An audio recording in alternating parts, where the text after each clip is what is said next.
Bismillahirrahmanirrahim. Assalamualaikum warahmatullahi wabarakatuh.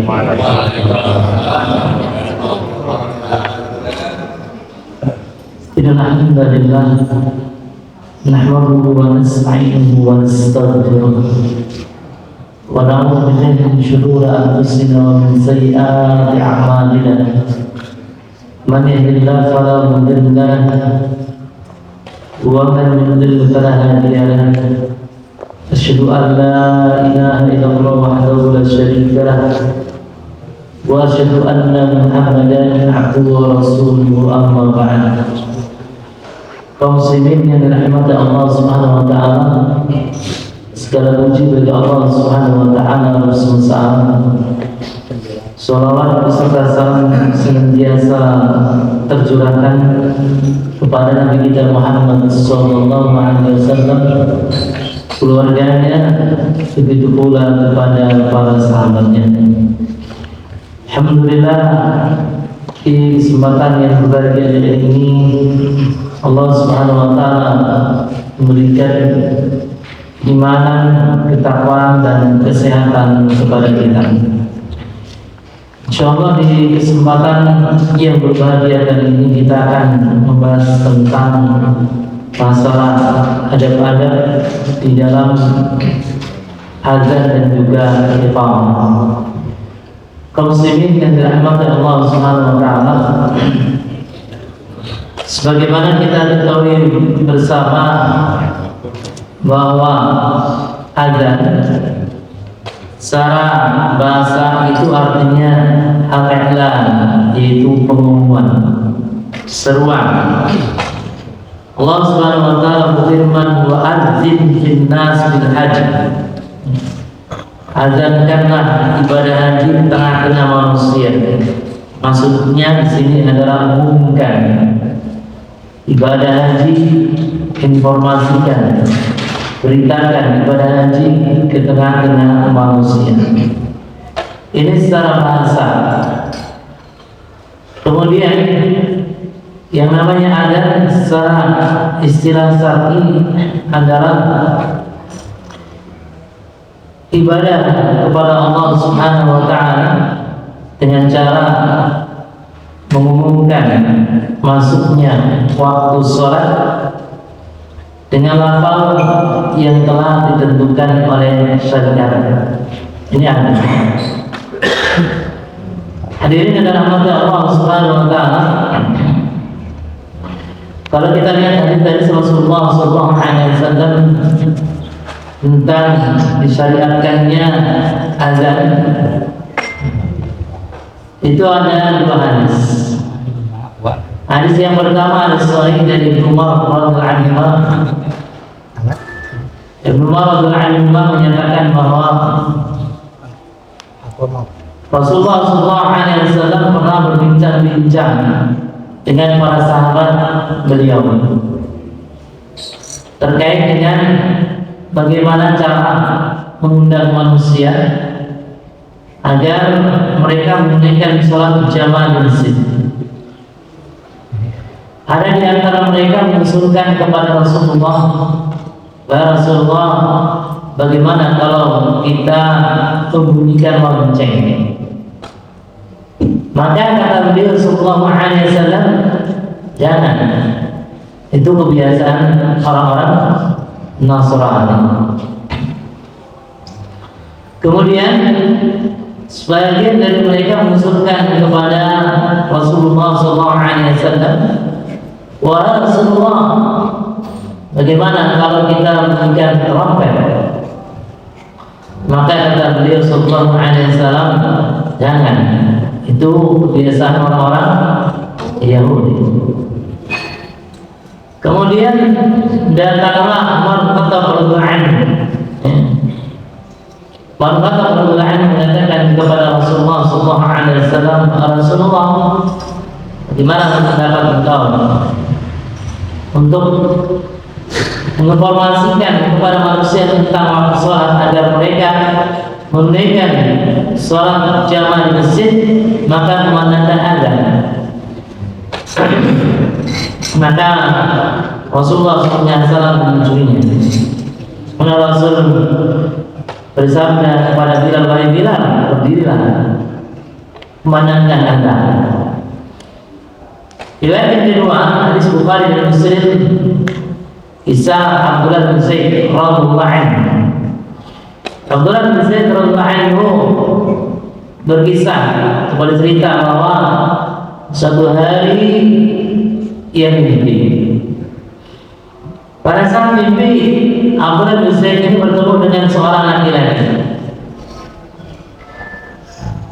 Laki-laki tersebut membawa lonceng. Maka Abdullah bin Zaid kata kepadanya, wahai fulan, apakah kau mau menjual lonceng kau? Maka si fulan tersebut berkata kepada Abdullah bin Zaid, apa yang kamu kerjakan dengan lonceng tersebut? Kata Abdullah bin Zaid, dengan lonceng itu aku akan memberikannya agar orang-orang datang ke masjid untuk menunaikan sholat. Kemudian laki-laki itu berkata kepada Abdullah bin Zaid, aku tunjukkan kepada engkau sesuatu yang lebih baik. Maka laki-laki tersebut mengajarkan kepada Abdullah bin Zaid tentang agama, yaitu Allahu Akbar, Allahu Akbar, Allahu Akbar, Allahu Akbar, asyhadu an la ilaha illallah, asyhadu an la ilaha illallah, asyhadu anna Muhammadar Rasulullah, asyhadu anna Muhammadar Rasulullah, hayya 'alas shalah, hayya 'alas shalah, hayya 'alal falah, hayya 'alal falah, Allahu akbar, Allahu akbar, la ilaha illallah. Setelah laki-laki itu mengajarkan kepada Abdullah bin Zaid tentang agama, kemudian laki-laki tersebut mengajarkan kepada Abdullah bin Zaid tentang iqamah.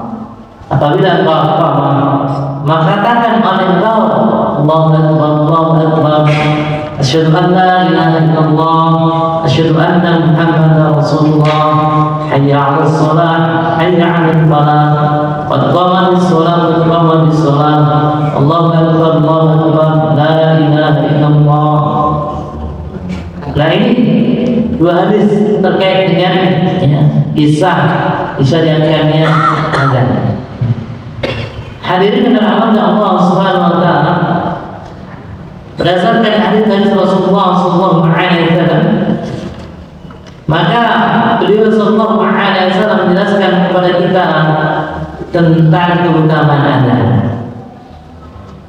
Di antara keutamaan azan adalah azan ini termasuk amalan menyebabkan seorang masuk di surga Allah Subhanahu wa taala. Dan ya, hal ini berdasarkan hadis Uqbah bin Amir, dia berkata, aku pernah mendengar Rasulullah sallallahu alaihi wasallam bersabda, ya'jabu rabbuka min ra'in ghanam bi ra's shadiqil jabal yu'adhdhinu bis-shalah wa yusalli. Rabb kami kagum, Rabb engkau kagum terhadap seorang gembala kami berada di puncak bukit, lalu ia memandangkan azan, ya, dan melaksanakan sholat, maka Allah Subhanahu wa taala firman, "Unduru ila 'abdi hada yu'adzin wa yuqimus shalah." Lihatlah kepada hamba-Mu ini yang memandangkan azan, yang menunaikan sholat, yang khafu minni, yang takut kepada qad ghafartu libani wa dakhaltu al-jannah, maka aku ampuni dosa-dosa hamba-Mu itu dan aku masukkan dia ke dalam surga. Ya. Hadis ini diriwayatkan oleh Imam Abu Dawud nomor 1203. Hadis ini juga diriwayatkan oleh Imam Nasai dan juga Ahmad. Ya. Hadirin dalam mata Allah Subhanahu wa taala, dari hadis Rasulullah SAW ini Rasul memberikan penjelasan secara global bahwa Allah Subhanahu wa taala itu kagum. Tentunya kagumnya Allah Subhanahu wa taala tidak seperti halnya manusia. Laisa kamitslihi syai' wa huwas sami'ul basir. Tidak ada sesuatu pun yang sama dengan Allah Subhanahu wa taala. Allah Maha mendengar, Allah Maha melihat. Rasulullah SAW memberitakan kepada kita Allah itu kagum. Maka kita percaya. Ya. Nah di sini Allah Subhanahu wa taala kagum kepada siapa? Allah Subhanahu wa taala itu kagum kepada pembala kambing.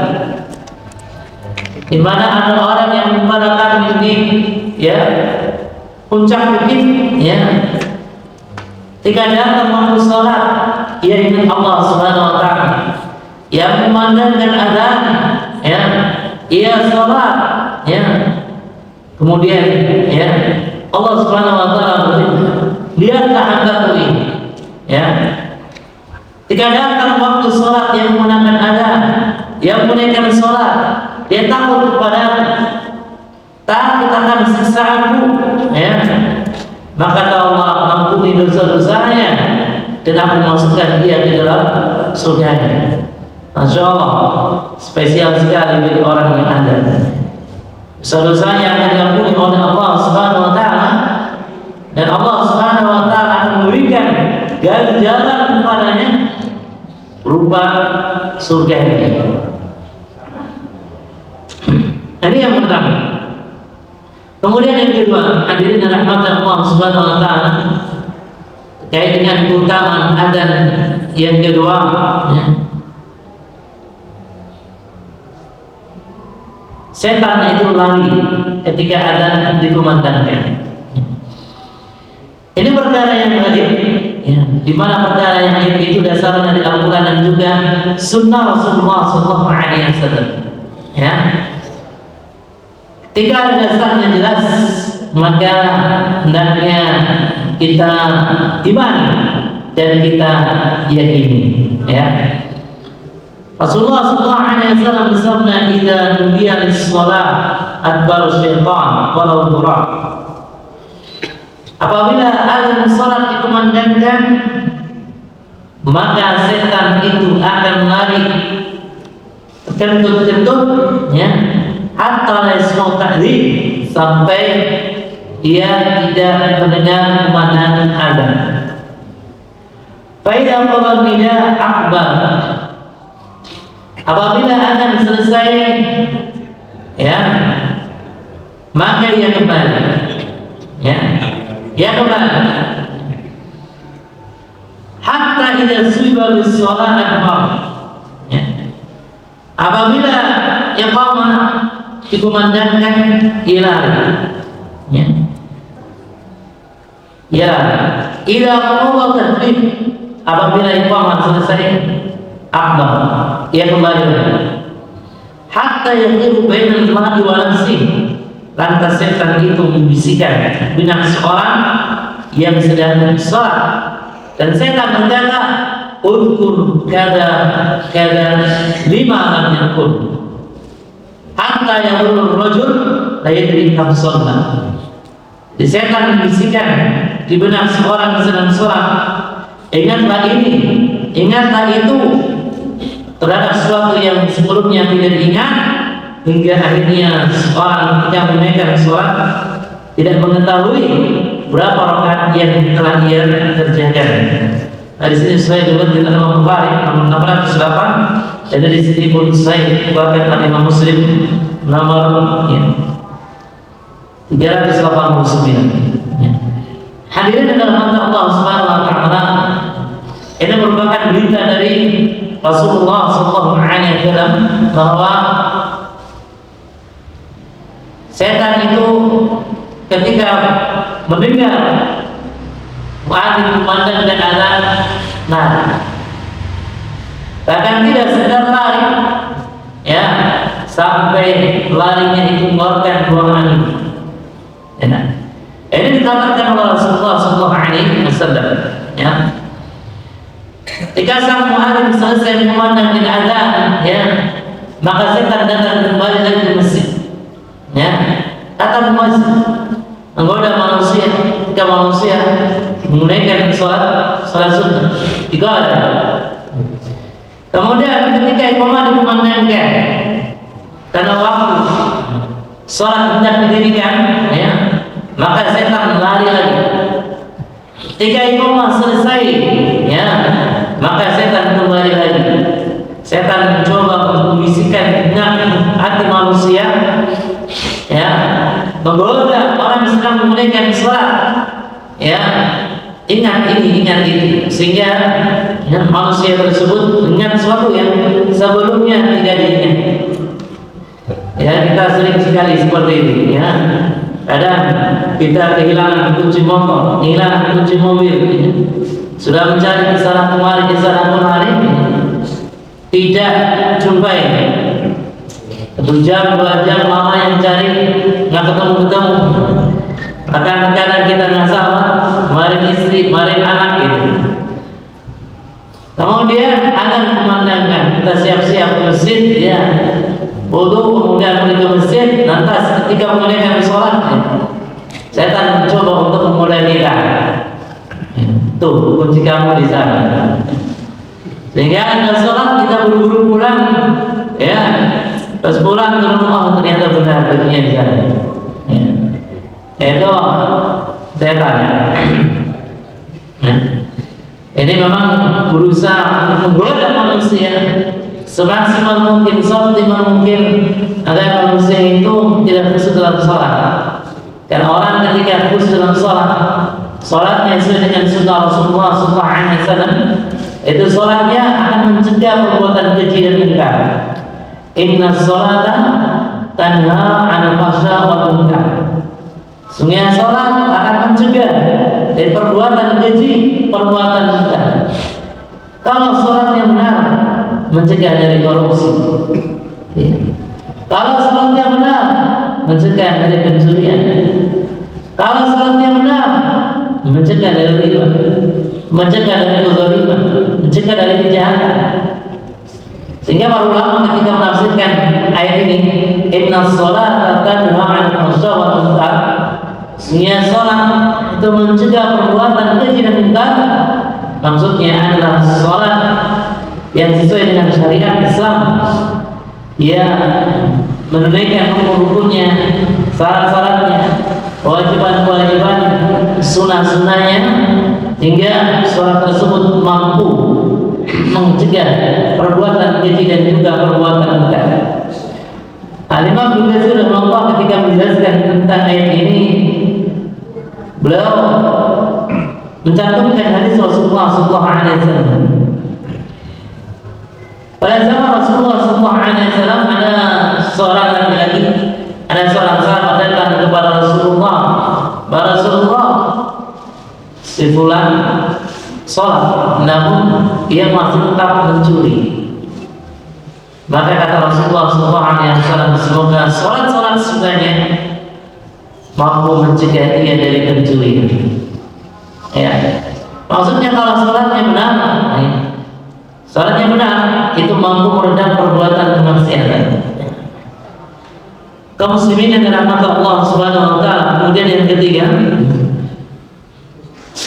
riwayatkan dari Muawiyah bin Abi Sufyan, dia berkata, Rasulullah sallallahu alaihi wasallam bersabda, al-mu'adhdhinuna aqwalun nas 'anaqan yaumil qiyamah. Hadis riwayat Muslim nomor 387. Hadis ini juga diriwayatkan Ibnu Majah nomor 725, dan hadis ini diriwayatkan oleh Imam Ahmad. Al-mu'adhdhinun, mu'adhdhin, aqwalun nas 'anaqan, orang yang paling panjang lehernya yaumul qiyamah, pada hari kiamat. Apa maksudnya mu'adhdhinun? Ya, aqwalun nas 'anaqan yaumul qiyamah. Para mu'adhdhin itu adalah orang yang paling panjang lehernya pada hari kiamat. Al-Imam Nawawi rahimahullah memberikan penjelasan. Wakil ada sebagian ulama yang menjelaskan maksudnya adalah aksarun nasi a'malan, manusia yang paling banyak amal salehnya. Ya, maksud ya aktsarun nasi a'malan itu manusia yang paling banyak amalannya. Ya, Masya Allah. Adil amanah dan ada ya. Datang ke masjid 50 orang misalkan, ini kan sholat berjamaah. Tadi yang sholat berjamaah sholat subuh ada 50 orang. Lebih ya? 70 ada? Lebih. Sampai 100? Barang lebih 100? Kurang lebih 100 orang. Nah, sang muadzin memandangkan adzan sholat subuh yang datang itu 100 orang. Dia mendapatkan pahala sholat subuh dari dirinya, kemudian dia pun mendapatkan pahala sholat subuh 100 orang. Itu sekali jika orang adzan sholat subuh. Sehari 5 kali. Ya. Sehari 5 kali, ya Masya Allah, muadzin pahala yang besar sekali. Ya, soal luar biasa sekali. Bahkan sholat subuh kan kata Rasulullah SAW, man sholat subuh fi jama'atin bahkan nama sholat lain pula. Siapa yang sholat subuh secara berjamaah, maka seakan-akan dia menunaikan sholat semalam subuh. Dia mendapatkan pahala dari dirinya sendiri dan juga pahala dari 100 orang. Itu sebagai ulama menyatakan ya al-mu'adzin an-nas anaqul yawmal qiyamah, maksudnya adalah para muadzin itu orang-orang yang mulia di sisi Allah Subhanahu wa taala. Kedudukannya tinggi di sisi Allah Subhanahu wa taala. Itu kata Imam Nawawi rahimahullah ya. Jadi dalam ungkapan bahasa atwalun nas anaqul, manusia yang paling panjang lehernya, orang-orang Arab menyatakan demikian, bulan panjang lehernya, maksudnya adalah bulan memiliki kedudukan, bulan itu memiliki kemuliaan, itu maksud panjang lehernya. Sehingga ya, bagi ulama menyatakan para muadzin itu mereka adalah orang yang memiliki kedudukan tinggi di sisi Allah Subhanahu wa taala. Bagaimana tidak ya? Dia menyuruh manusia dengan seruan yang terbaik. Enggak ada seruan yang paling terbaik kecuali seruan muadzin. Seruan muadzin itu seruan yang paling ya. Seruan-seruan cawapres ya. Ada seruan-seruan misalkan ya ketua-ketua partai dan juga yang lain ya. Itu kalah dengan seruan muadzin ya. Keseruan 2 kalimat syahadat ya. Jadi ada seruan yang berhak disembah kecuali Allah Subhanahu wa taala ya. Kemudian seruan bahwasanya Nabi Muhammad itu adalah hamba dan rasul. Seruan mengajak manusia sholat itu ya adalah sarana mencapai kebahagiaan. Ini kan seruan yang paling bagus, seruan yang paling. Kayaknya muadzin itu memiliki kedudukan yang tinggi, kedudukan yang mulia di sisi Allah Subhanahu wa taala. Sebagai ulama mengatakan maksud dari al-muadzin aqwalun nas anaqul yawmal qiyamah. Sebagaimana dikatakan oleh Imam Nawawi rahimahullah, maknanya secara tekstualnya, maknanya ini memang manusia ini yang suka ada ya lehernya panjang di hari kiamat, yaitu ketika nanti di padang mahsyar ya, ketika di padang mahsyar. Jadi manusia ya mereka nanti setelah terjadi hari kiamat ya, maka manusia dibangkitkan ya, manusia dari ya umat Nabi Adam alaihissalam sampai umat akhir zaman dibangkitkan ya, kemudian didiri menuju padang mahsyar. Dan padang mahsyar itu adalah tempat yang luas, sangat luasnya menampung ya umat manusia dari zaman Nabi Adam alaihissalam sampai akhir zaman. Dan pada masa para ulama bumi yang baru, ya. Kemudian tidak ada pepohonan, dan tidak ada bangunan, tidak ada naungan, ya. Matahari panas sekali, ya. Satu-satunya. Nah, manusia digiring semua menuju pada masa keluar dari kubur mereka, ya. Kemudian ketika digiring itu ada di antara mereka yang naik onta, satu onta dinaiki seorang, satu onta dinaiki dua orang, ada satu onta dinaiki tiga orang, ada satu onta dinaiki 9 orang. Ada juga yang berjalannya dalam keadaan terbalik, ya, di mana ya kakinya di atas, wajahnya di bawah, berjalan. Orang-orang kafir, ya. Bahkan ada seorang sahabat bertanya kepada Rasulullah, ya Rasulullah, ya kenapa orang-orang kafir mereka ketika digiring menuju pada masyarakat berjalan dengan wajah-wajah mereka? Maka kata Rasulullah SAW, bukankah dan yang mampu membuat manusia berjalan sampailah mereka pada masyarakat, ya, matahari dalam keadaan dekat sekali, manusia pada saat itu gelisah, sedih, ya, kesulitan, ya. Mereka menunggu hisab amal-amal mereka. Dihitung oleh Allah Subhanahu wa taala. Yang satu persatu dihadapkan kepada Allah Subhanahu wa taala, pertanggungjawabkan di sisi Allah Subhanahu wa taala atas amal-amal kebaikan dan keburukan yang dia kerjakan. Nah, pada saat menunggu itu, ya, manusia itu berpeluh keringat, ya, berpeluh keringat. Keringatnya tenggelam, maksudnya sampai kepala, ya, karena dosanya banyak. Ya, kemudian ada juga keringatnya sampai telinga, ada juga keringatnya sampai punggung, ada juga keringatnya sampai itu, ada juga keringatnya sampai mata kaki. Dan muadzin, orang-orang yang ada itu, ya, kelihatan sekali, ya, lehernya panjang. Jadi dia tenggelam dengan kelihatan. Lehernya panjang, ya, lehernya panjang. Begitu. Ini keuntungan para muadzin, orang-orang yang ada di hari akhirat. Hadirin dalam mata Allah Subhanahu wa taala, ya. Terakhir, ya, Rasulullah sallallahu alaihi wasallam bersabda, "Lau ya'lamun nas ma fi nida wa safil awal, summa lam yajidu illa yastahim alaihi lastahamu."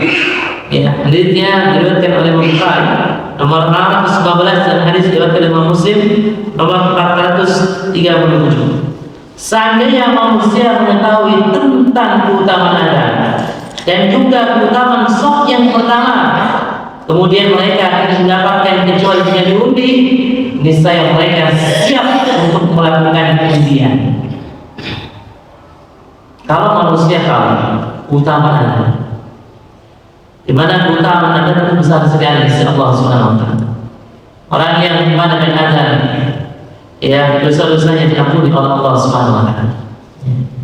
Adam merupakan sarana masuk surga Allah Subhanahu wa taala.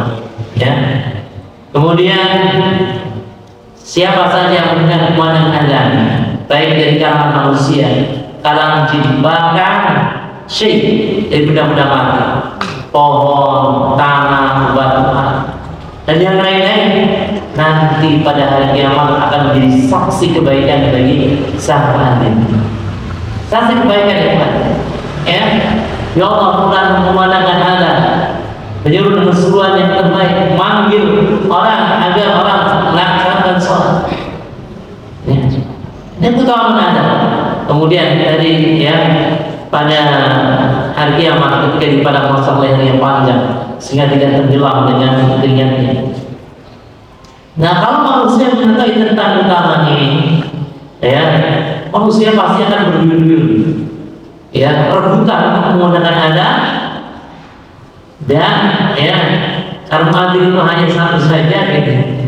Pilih dengan cara diundi. Itu kalau manusia mengetahuinya. Namun manusia itu kebanyakan tidak mengetahuinya. Ya, banyak kan mengetahuinya. Bahkan di antara kita kadang, ya, memberikan apa namanya pada orang lain. Silakan ada. Kamu aja yang masih muda. Ya, begitu ya. Ya. Jadi Allah Taala bersabda. Demikian apa yang kami sampaikan tentang masalah adab dalam azan dan iqamah. Kita baru masalah adab yaitu terkait dengan masalah keutamaan azan. Silakan kalau ada pertanyaan terkait dengan materi. Ya, silakan. Waalaikumsalam.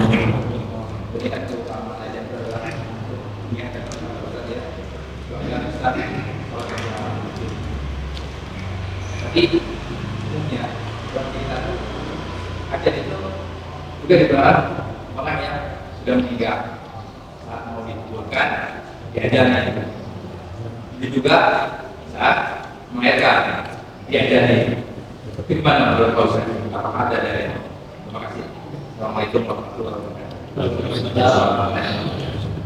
Waalaikumsalam warahmatullahi wabarakatuh. Hadirin yang dirahmati Allah Subhanahu wa taala, bagaimanakah terkait dengan masalah azan? Azan ini dikumandangkan untuk mayitnya yang dikuburkan. Yang pertama yang bisa Anda jawab, ini ijtihad dari kalangan sebagian ulama mazhab Syafi'i. Ijtihad.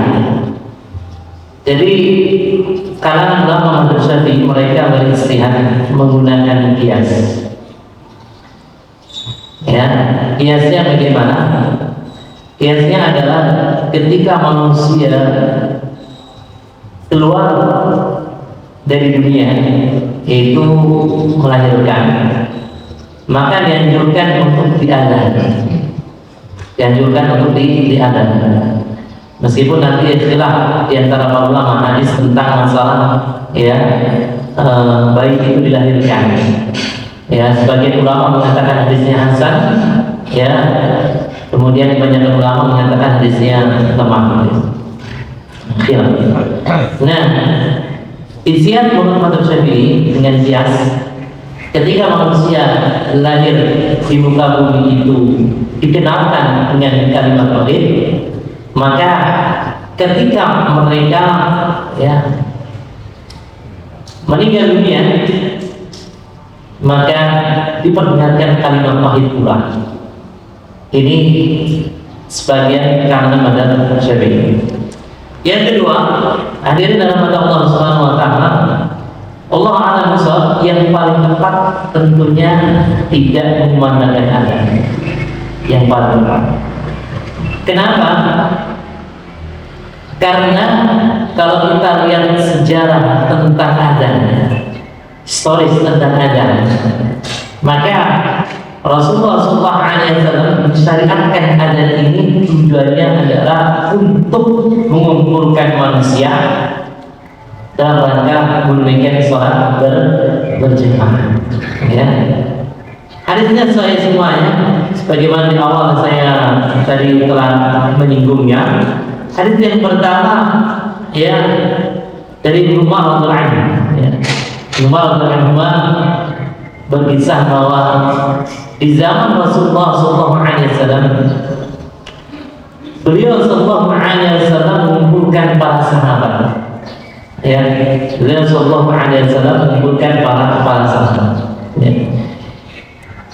Kemudian kata beliau, bagaimana cara kalian menginformasikan kepada manusia waktu sholat telah datang, kemudian mereka bisa berkumpul di masjid untuk menunaikan sholat berjamaah.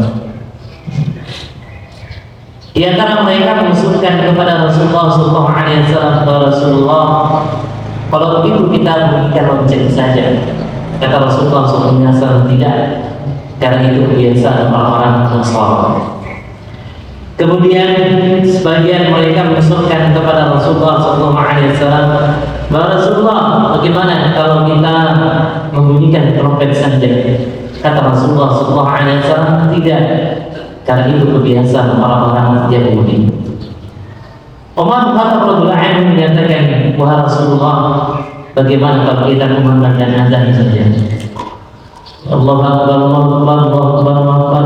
Memandangkan azan manusia mengetahui bahwasanya tiba waktu sholat, kemudian mereka datang ke masjid. Maka Rasulullah SAW mensetujuinya. Ya. Kemudian Rasul berkata kepada Bilal, wahai Bilal, sekarang tiba waktu sholat, kumandangkan adzan. Itu hadis yang pertama. Hadis yang kedua, hadis Bukhari dan Muslim. Hadis Bukhari dan Muslim, hadisnya dari Abdullah bin Zaid radhiyallahu anhu. Abdullah bin Zaid radhiyallahu anhu menceritakan bahwa ya,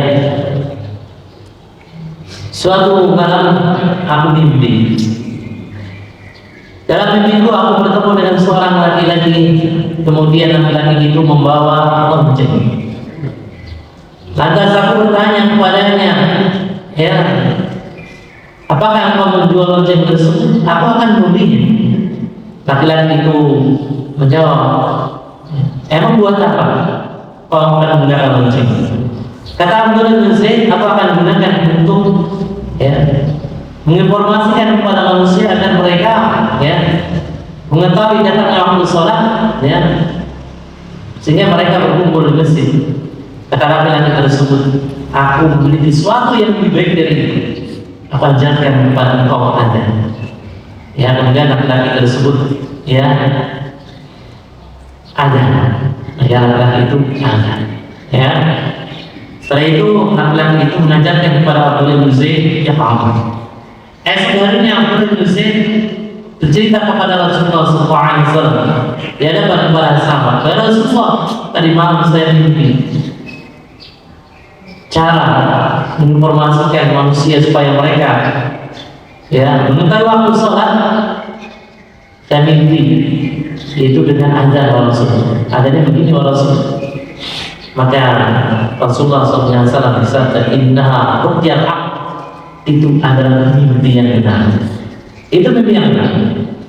Ya, alimku Bilal, ya, fainahu, ya, anda minka Muhammad dan minka Sultan. Wa Abdul Zaid, ajarkan azan kepada Bilal karena Bilal suaranya lebih lantang dan lebih panjang dari ini. Bilal suaranya lebih indah dari ini. Nah, dari hadis yang ada, ya, Allah alam bisawab, ya, maka di sini, ya, syariat adzan itu adalah bentuk, ya, mengundang manusia dalam rangka untuk menunaikan sholat. Ya, adapun kalau ditanya dalilnya apakah ada atau tidak memandangkan adat untuk mayit, tidak ada. Cuma istihad kalangan mazhab Syafi'i, sebagian kalangan mazhab Syafi'i. Tapi kalau kita kembali kepada Imam Syafi'i sendiri di kitab Al-Um, dia tidak ada. Allah a'lam bishawab. Ada lagi? Ya. Waalaikumsalam warahmatullahi wabarakatuh. Salah satu yang dianjurkan kepada kita pada saat kita mengajar adalah mengikuti apa yang Adin memandangkan. Kadang-kadang kita tidak bisa mendapatkan semua itu secara sempurna. Misalnya pada saat kita lagi sholat sunnah, kemudian muadzin sudah mulai mengumandangkan itu, sehingga pada saat kita salam itu sudah tahu-tahu hayal sholat, sehingga kita kan nggak dapat yang awal itu, nggak dapat yang awal. Ataukah misalnya suatu masjid yang speakernya tidak dikeraskan gitu ya, sehingga hanya terdengar di dalam gitu. Pada saat masuk kita baru udah hayal sholat gitu ya, sehingga kita tidak dapat di awalnya. Nah, katanya itu ada yang bisa menyempurnakan supaya kita dapat pahala sempurna seperti orang yang mendengarkan adzan dari awal, itu dengan mengulang gitu ya. Nah, pertanyaannya yang diulang itu apakah yang kita nggak mendengar saja karena yang hayal sholat kita sudah mendengar, kita nggak perlu ulang, atau kita mengulang semuanya Allah sampai selesai gitu. Gimana saja yang benar yang mana itu kan? Memang kita harus mengulang, cuma yang diulang itu apakah yang kita nggak dengar saja, apakah yang semuanya? Terima kasih. Waalaikumsalam warahmatullahi wabarakatuh. Ada hadis dari Rasulullah SAW, hadisnya diriwayatkan oleh Imam Bukhari, dan di sini pun diriwayatkan oleh Imam Muslim. Beliau bersabda, "Idza sami'tumul nida faqulu misla ma yaqulul muadzin." Apabila kalian mendengar azan, maka ucapkanlah seperti apa yang diucapkan oleh muadzin. Ya. Kemudian dalam hadis yang lain, hadis Marfat radhiyallahu anhu, disebutkan bahwa apabila muadzin mengucapkan Allahu Akbar, Allahu Akbar, faqala ahadukum Allahu Akbar, Allahu Akbar, maka hendaknya salah seorang di antara kalian ya, menyuruhkannya dengan kalimat Allahu Akbar, Allahu Akbar. Apabila muadzin mengucapkan asyhadu an la ilaha illallah, ya maka hendaknya dia mengucapkan asyhadu an la ilaha illallah. Apabila muadzin mengucapkan asyhadu anna Muhammadar Rasulullah, maka hendaknya dia mengucapkan asyhadu anna Muhammadar Rasulullah. Apabila muadzin mengucapkan hayya 'alas shalah, maka hendaknya dia mengucapkan la haula wala quwwata illa billah. Kemudian ya, apabila muadzin mengucapkan hayya 'alal falah, ya, maka ucapkan la haula wala quwwata illa billah. Apabila muadzin mengucapkan Allahu Akbar, Allahu Akbar, maka hendaknya mengucapkan Allahu Akbar, Allahu Akbar. Apabila muadzin mengucapkan la ilaha illallah, maka ucapkan la ilaha illallah. Min qalbi dahwal jannah, ketika dia mengucapkan dari hatinya, maka dia akan masuk surga. Di sini saya diriwayatkan oleh Imam Muslim nomor 385, dan di sini juga diriwayatkan oleh Imam Abu Dawud. Nah, para ulama memberikan penjelasan tentang hadis ini. Penjelasan para ulama tentang hadis ini.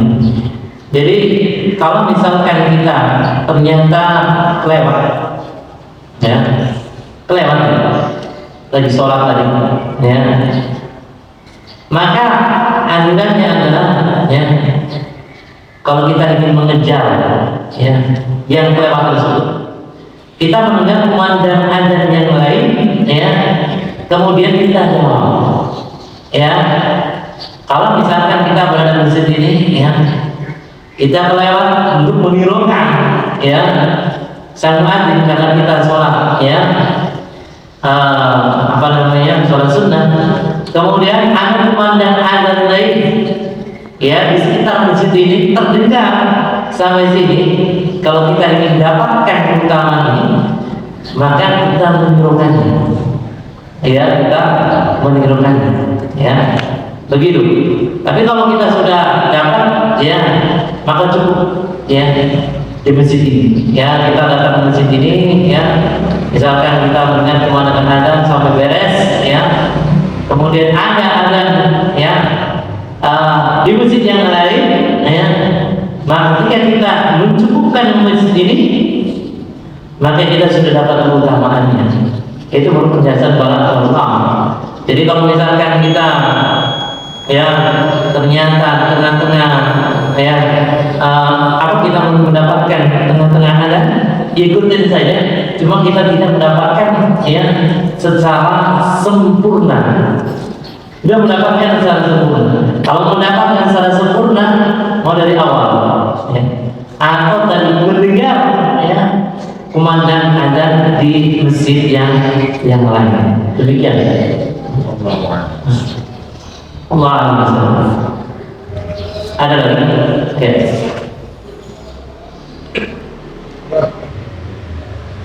Seseorang sudah ke masjid azan dikumandangkan, apa yang harus dia lakukan? Saya ke masjid atau dia menyimak azan? Karena azan itu silam, Rasulullah pernah menghentikan khutbah Jumatnya, ada seseorang masuk ke masjid dan duduk. Rasulullah berhenti khutbahnya. Kamu berdiri, sholat dulu. Sholat saat di masjid. Dimana ada orang juga atau saya nggak paham, ya, dia begitu dekat masjid langsung berdiri, dia menyimak aja, tidak sholat.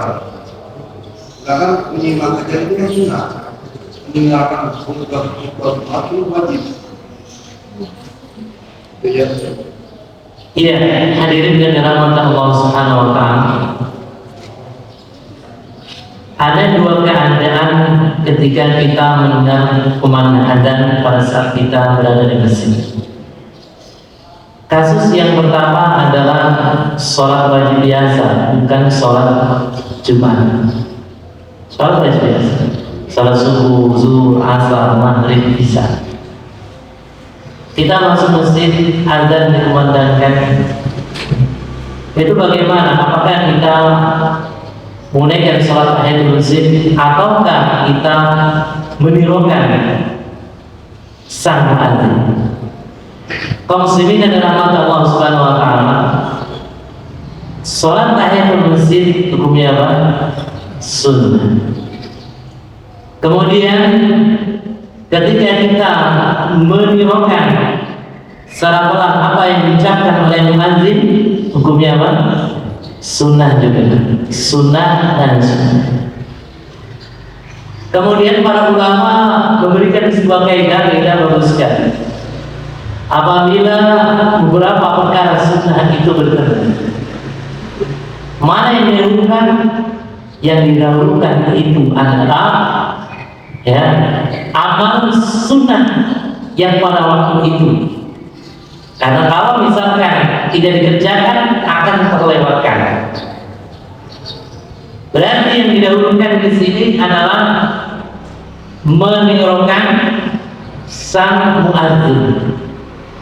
Menirukan sang muadzin. Karena kalau kita tidak menirukan sang muadzin akan apa? Terlewatkan. Habis lewat.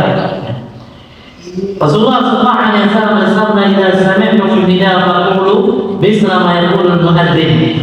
Apabila kalian mendengar adzan, maka ucapkanlah seperti apa yang diucapkan muadzin. Ya. Jadi kita menirukan suara muadzin, sudah seperti itu kemudian membaca apa? Membaca apa? Salat. Summa sallu alaihi. Kemudian bacalah salawat kepada. Karena siapa saja yang membaca satu salat padaku, Allah akan membaca atau Allah akan bersalat kepadanya 10 kali. Kemudian setelah itu membaca doa sudah ada. Baru salat tahiyatul masjid. Karena keutamaan besar. Ya, keutamaan besar. Kita mendulukan adzan, kemudian baca salawat, membaca doa sudah ada. Ya, hak atau syafaat, maka dia akan berhak mendapatkan apa? Syafaat pada hari kiamat. Itu keadaan yang pertama. Keadaan yang kedua, ketika sholat Jumat, ketika sholat kita masuk masjid, ya, kemudian pada waktu Allah Subhanahu wa taala, ya, atas adzan dikumandangkan, dahulukan mana? Para ulama menyatakan dahulukan tahiyatul masjid karena bersegera untuk mendengarkan khutbah. Ya, segera untuk mendengarkan khutbah. Ya, kenapa? Karena mendengarkan khutbah itu perkara yang lain. Sedangkan menirukan, menirukan mana adzan itu perkara yang sunnah. Sehingga perkara yang wajib itu didahulukan daripada yang sunnah. Wallahu a'lam bishawab. Demikian ya. Cukup. Oh, sudah lagi. Waalaikumsalam.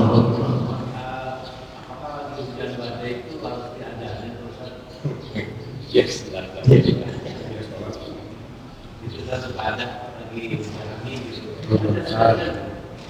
Hujan besar. Ya, Allah a'lam bishawab. Karena betul ya, di fair untuk saya mungkin pekan depan ya. Apakah hujan badai ya atau angin besar itu perlu dikumandangkan adzan atau tidak ya. Insyaallah ini PR saya untuk pekan depan karena pekan depan kita masih memuluskan tentang masalah adzan. Allah a'lam bishawab. Kita tutup dengan beberapa majelis. Subhanallah wa bihamdihi, asyhadu an la ilaha illa anta, astaghfiruka wa atubu ilaik. Assalamualaikum warahmatullahi wabarakatuh. Satu.